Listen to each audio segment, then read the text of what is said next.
Muy buenas tardes, gente de parlante.cl. Bienvenidos a una nueva conversación. Esta vez tenemos con nosotros a Diego Ridolfi. Tenemos el gusto de conversar con él, cantante y compositor de la banda nacional Fármacos. Y vamos a hablar un poco sobre lo nuevo de la banda, el lanzamiento de su último disco, su reciente presentación en Sala Metrónoma. Y primero, bueno, Diego, bienvenido. Lo primero es preguntarte cómo estás, cómo va tu día y también cómo te ha tratado la pandemia. Gracias por la invitación. Primero, mi día creo que va, hace mucho que no podía tener días tranquilos y pese a que he tenido que hacer hartas cosas hoy, como que he disfrutado de un día tranquilo porque he venido con mucho trabajo hace mucho tiempo, tanto como con el disco, como con el show que se hizo ahora para Sala Metrónomo. Eh, la pandemia, por suerte, hasta el momento me ha tratado bien, no he tenido ninguna consecuencia ni personal ni familiar al respecto, entonces no me podría quejar, por suerte. Y nada, ahora tratando, como te digo, como de ciertos días, de descansarlo un poquito después de tanta cosa que va a seguir, obviamente, pero estuvo muy intenso que en menos de un mes se hicieran dos shows, la vuelta de los escenarios y lanzar un disco. Ha estado muy intenso todo. Pero entonces una intensidad buena, un ajetreo bueno. Siempre, Eh, se agradece. Cuéntanos un poquito sobre el show que tuvieron la semana pasada en Sala Metrónoma. ¿Cómo se sintieron? ¿Cómo estuvo? Yo estaba muy ansioso para ser sincero, como esa ansiedad que siempre dan los escenarios. No la vivía hace un año, 7 meses prácticamente. El volver a subirme a un escenario significó. Por suerte fueron dos shows, porque en el primero fue como ese reencuentro con la energía súper vertiginoso y el darlo todo, obvio, yo al menos siempre sea el escenario que sea, siempre doy lo mejor que se pueda. También con ese vértigo también y agradecimiento total de que el primer show se acabó, las entradas se acabaron en 12 horas y el segundo también estuvo lleno. Entonces subirse a ese show, reencontrarse con la gente fue una sensación que indescriptible realmente, porque tanto tiempo sin subirse a un escenario, tanto tiempo sin poder compartir de cerca con la gente que sigue tu música, fue hermoso y ya después del segundo show fue como casi un desborde, porque estaba esa gente que había comprado la entrada como urgente en esas 12 horas, entonces ya fue un desborde, ya venía la adrenalina del show anterior, entonces estuvo todo y fue una energía hermosa, o sea, no puedo estar más que agradecido de que después de tanto tiempo la gente haya ido con tantas ganas a ver el show, con el disco recién salido, a escuchar algunas de las canciones nuevas, fue tremendo, fue muy emocionante. Me imagino, sí, está pasando harto eso. Bueno, hartas bandas volviendo a los escenarios y harto público también compartiendo esa experiencia. Yo como público, por ejemplo, que he ido a conciertos después de mucho tiempo, también tengo esa sensación como de, ay, no sé, de valorarlo de manera distinta el reencuentro, ¿no? Ahora con respecto al nuevo disco, Manual de una pérdida, que estrenaron hace poco, ¿cuándo empezó a gestarse este disco y cómo fue el proceso de su creación, dado que se dio en un contexto bastante particular? Tuvo varias etapas del disco, diría que la primera comenzó por ahí como por el 2018, eh, cuando en un momento el disco lo estaba haciendo solo, un poco como el resto de los discos anteriores. Y luego, resumiendo, llegué como a trabajar con Cristian Heine, que eso fue el factor fundamental de muchas cosas de este disco, más allá de solamente de la producción o de la coproducción en este caso, que fue trabajo de ambos, sino que fue un efecto casi terapéutico, por así decirlo, que cumplió Cristian, en enseñarme a explorar eh, nuevos límites y lugares que yo no había logrado recorrer antes y como vencer ciertos pudores. Entonces, digamos que hay una etapa que se hace previa a eso, otra etapa que se hace junto a Cristian y otra etapa que termino haciendo yo solo después de haber como hecho este como estudio junto a Cristian. Entonces, se acumuló mucha música y eso trajo el resultado que tiene ahora de esa versatilidad que se encuentra en el disco como al menos de estados emocionales especialmente. Y con respecto a esa etapa previa, una pregunta más o menos personal, ¿tienes algún rito de creación? Buena pregunta. Sabes que no sabría recordar bien algún rito en específico. La noche te diría yo que es mi momento más fértil musicalmente. Igual hago cosas en el día. Me gusta la mañana y la noche, como que la tarde no me gusta. Me gusta muy temprano por la mañana o ya cuando cae el sol. Em, Quizás el ritual que más se repita al menos es llegar a los resultados que no estoy esperando llegar. Es como, por ejemplo, digo, hoy día voy a hacer una canción bailable, por ponerte un ejemplo vago.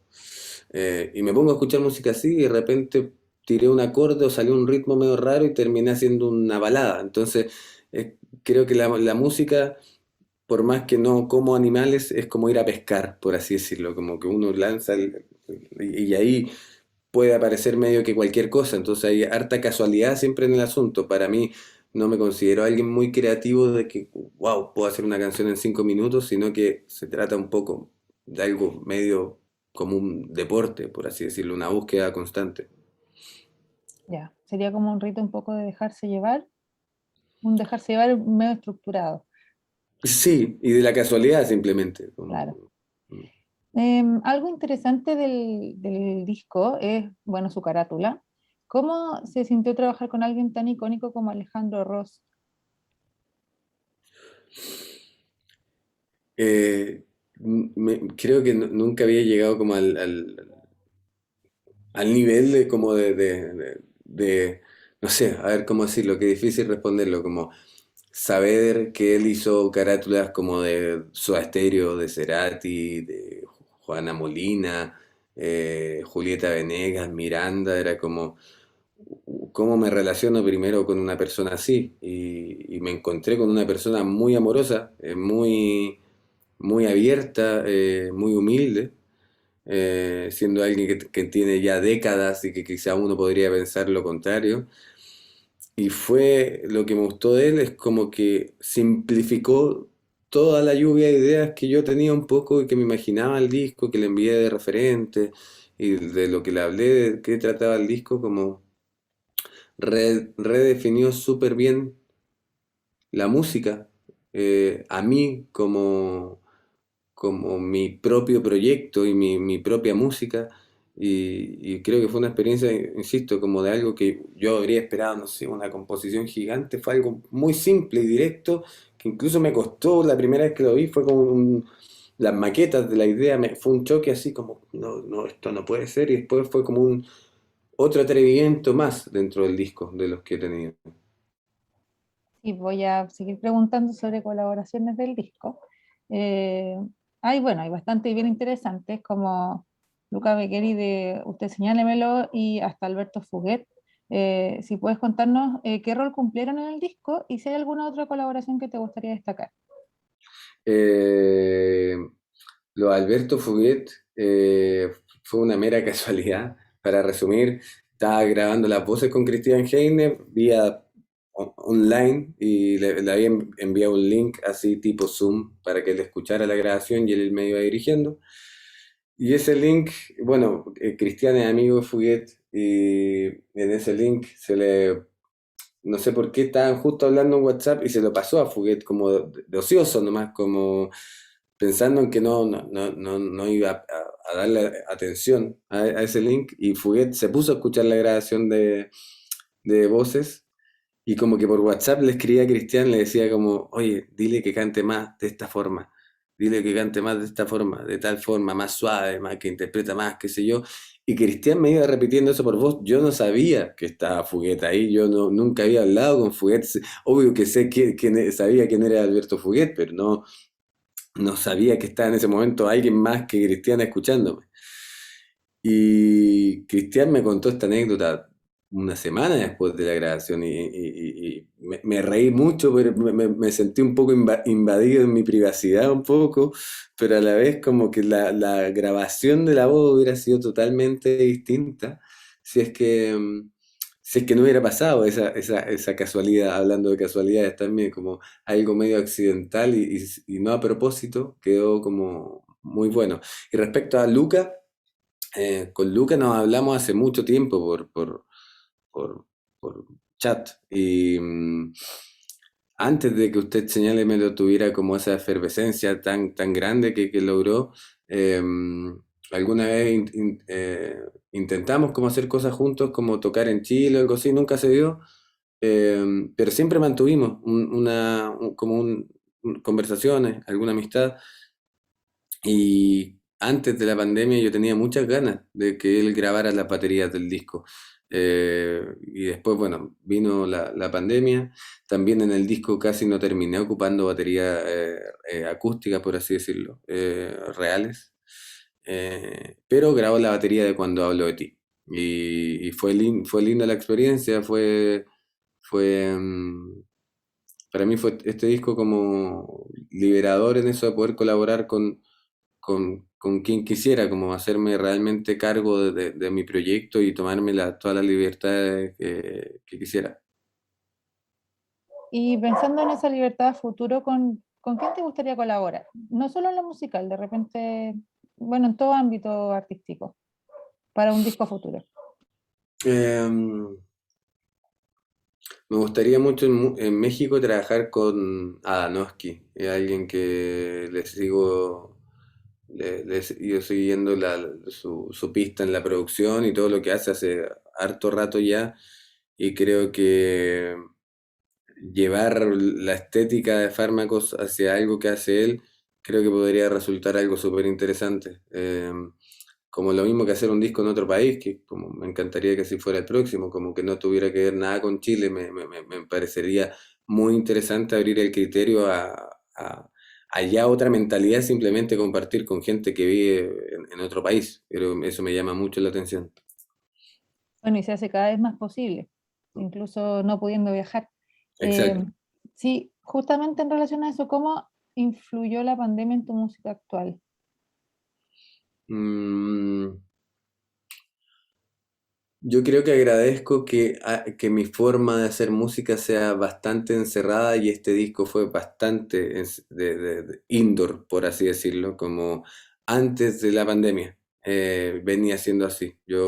Mi personalidad es así un poco también, no salgo mucho, no, me gusta estar harto en casa, tengo mi estudio en mi casa, entonces como que mi lugar, mi jaula, por así decirlo, mi ratonera. Y ya tenía esa energía el disco. Creo que lo que pasó simplemente es que se intensificó la energía al estar encerrado, como el no poder salir a tomar aire, no sé, irte a la plaza en esa primera cuarentena que no se salía a ningún lugar, como que hasta con suerte al supermercado, como no poder ir no sé, a almorzar afuera, cualquier cosa. Creo que ese tipo de encierro intensificó emocionalmente el disco, pero no me jugó en contra en nada, al contrario, creo que tomó libertades como de poder trabajar en cualquier momento no sé, con lo mismo con Cristian, como el no vernos, creo que también eso de trabajar por separado generaba otra dinámica de trabajo. Eh, para mí no siento que fue algo que haya afectado de manera negativa. Y durante este encierro, ¿intentaste mantenerte activo en el sentido de estar presente, no sé, pues, en el ámbito de las redes sociales, en el ámbito, digamos, sonando, o te dio lo mismo y te guardaste? En un momento hacía harto, al comienzo de la pandemia, harta como lives, interactuaba harto con el público, como que en un momento se necesitaba eso, tanto como uno como músico, como la gente también, como que ya no te podía ver en vivo ni nada, entonces creo que era una forma, incluso en un momento yo lo veía como una oportunidad de estar más cerca de la gente, porque la gente necesitaba ese tipo de cosas. Ahora ya como ser humano es un animal de costumbre, ya es distinto, como nos mimetizamos, siento yo un poco con la pandemia en muchas cosas. Pero en un comienzo era así, y luego yo creo que cuando me fui enfocando más como hacia el final del disco a terminarlo, me desaparecí un poco porque creo que las redes sociales siempre son más un distractor que un real aporte, más que la difusión, obviamente. Pero uno como músico tener que estar ahí todo el tiempo, sinceramente algo como que trato de ser mesurado en cuanto a eso y concentrarme en la música, que es lo que me compete. Sí, imagino que es mucho más difícil cuando es el único recurso que se tiene, porque por ejemplo ahora ya se puede volver a tocar en vivo al menos, como que hay otras formas de conexión, se reducen mucho durante el encierro. Em, Ahora voy a pasar a otro tema. ¿Alguna banda o artista chileno que creas hoy en día que hay que escuchar o que estés escuchando tú? A mí me gusta harto y tengo la suerte de conocerlo también a Francisco Victoria, como que lo encuentro un tremendo músico y un tremendo productor, y me cae como muy bien, nos llevamos súper bien, me encantaría hecho en algún momento que hiciéramos algo juntos quizá. Eh, También tengo harta cercanía y me gusta harto lo que hace la Yorca. Creo que también tenemos, sí, compartimos productor también en algún momento, con Cristian Heine. Qué difícil, siempre cuando me preguntan nombres de cualquier tipo de música se me van todos de la cabeza. ¿Qué más he estado escuchando últimamente? A veces puedo escuchar a alguien con quien también me llevo muy bien, al Diego Lorenzini. Me encanta su peculiaridad, musical tan única. Tiene tanta como una identidad demasiado genuina. Eh, Eso, creo yo. No, ahora, por ahora no se me viene más a la cabeza, rápidamente. Ya, muy bien, Mm. comparto tus gustos. Ahora veo que hay una afinidad musical desde lo que tú haces con lo que escuchas. Bueno, es lógico. Entonces te quería preguntar con respecto al pop, a la música pop. ¿Por qué reivindicarías el pop hoy en día? ¿O bajo qué, no más bien, por qué reivindicar el pop hoy en día? Si es que crees que hay que hacerlo. Qué buena pregunta, pero a la vez, no sé si es necesario hacerlo. Creo que el pop nunca ha dejado de estar. Como que, o sea, pensemos, no sé, por decir un nombre, Dua Lipa, Taylor Swift. Es como el pop sigue siendo pop y creo que el pop nunca va a ser consumido, o sea, perdón, ¿cómo decirlo? Abatido por otros géneros. Si bien el género urbano, eh, probablemente esté a la misma altura en cuanto a consumo, creo que el pop es algo que nunca se va porque es totalmente transversal. Es como que siento yo que el pop está en la sangre las canciones están en la sangre de todo ser humano, como sea la generación que sea, o sea, ¿cómo se llama? Se me olvidó este grupo como chino o japonés, se me olvidó son un grupo como los Backstreet Boys, pero asiáticos. Ay, sí. Bueno, Tiene pero un nombre ellos, que son puras letras, parece. sí, sí, Ya. se me olvidó el nombre ahora lamentablemente, pero son pop, no son, y lo escucha una cantidad de gente en todos los continentes, Harry Styles, no sé, es como, no siento que haya que reivindicar el pop, sinceramente, el pop está ahí y me atrevería a apostar que nunca va a dejar de estar, por más que hayan otros géneros, obviamente, que crezcan a niveles gigantes al costado, o juntos, pero creo que no es, no es como cuestionarse si el rock está vivo o no está vivo, creo que el pop existe desde los, no sé, los años 40 por así decirlo, y va a seguir hasta el 3200. Perfecto. Y ahora para ir terminando, ¿qué es lo que se viene para el futuro de fármacos? Em, por ahora seguir promocionando el disco. Yo creo que se van a venir videos prontamente. Em, Algún par de shows más y la intención súper concreta, que todavía no puedo confirmar muy bien la fecha, pero a fin de año de irme a México a apostar allá nuevos caminos, sin abandonar Chile, obviamente, o sea, como otro lugar, pero que el lugar, la oficina, por así decirlo, el lugar geográfico donde estar ubicado sea allá, algo que tengo ganas de hace muchos años de hacer, y ahora con este disco, para mí significa como dar un paso en grande. Eso es lo principal para mí. Genial.